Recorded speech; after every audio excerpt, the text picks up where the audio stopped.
Dissension MMA is brought to you by Kamikaze Overdrive, the best fight breakdowns and betting strategy you can find. Welcome back, fight fans, to more Dissension, the MMA show for diehard fans, and not for those who think that Soteropoulos is a dinosaur. As always, I'm your host Ryan Fight Freak Polak, giving you a recap of UFC Fight Night 52.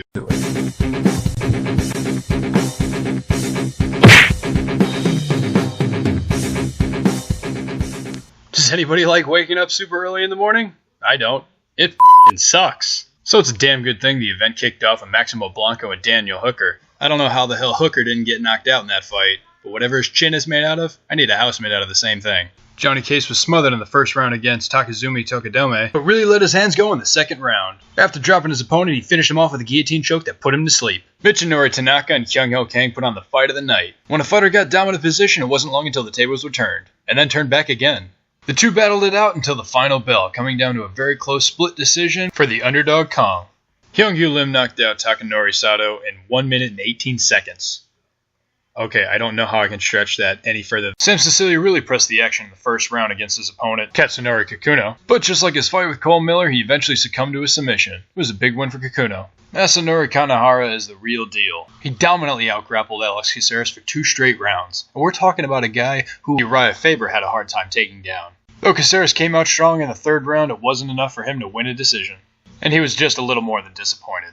Kanehara now makes his way into the UFC rankings. The main card was supposed to feature Kyoji Horiguchi and Chris Carriasso. That would have been a damn good bout. But Carriasso got offered a title shot, and, well, who can say no to that? So the UFC replaced Carriasso with John De Los Reyes, a fighter who was submitted by Dustin Kimura. Needless to say, Horiguchi got the knockout in the first round, like we all expected.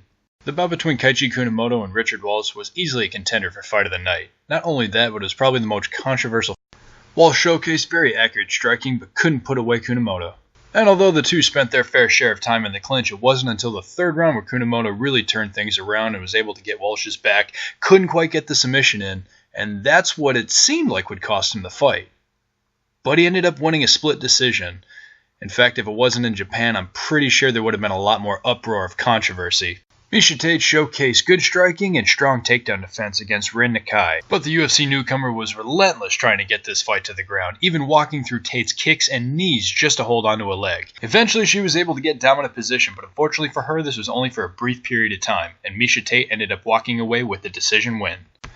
No one knew what to expect between Yoshihiro Akiyama and Amir Sadala. Neither one of these fighters had fought since 2012. After a masterful takedown, Akiyama held Sadala down for the remainder of the first round and completely smothered him. Showcasing his powerful striking in the second round, Akiyama dropped Sadala and tried to finish him off with a little bit of ground and pound, but Sadala was able to survive. There were several times where it looked like Akiyama could finish this fight, but Sadala intelligently defended himself through it all. Akiyama may have not gotten the finish, but it was a clear 30-27 across the board. Miles Jury finished Takanori Gomi in 92 seconds. Seriously, I wish there was something more I could say about that, but as soon as Jerry heard him, he really put him away. The main event with Mark Hunt and Roy Nelson really lived up to the hype, with each fighter trying to KO the other. Both fighters had their moments in the first round, leading the media to be split down the middle, seeing who won the round. Nelson changed things up in the second round, trying to take this fight to the ground, even taking Hunt's back momentarily, but when the fight went back to the feet, Hunt landed a massive uppercut that dropped Nelson, which led to his signature walking away arm raised stride. It was the first time Nelson was KO'd in his UFC career. Now, if the UFC would just match Mark Hunt up with the only other guy to knock out Nelson.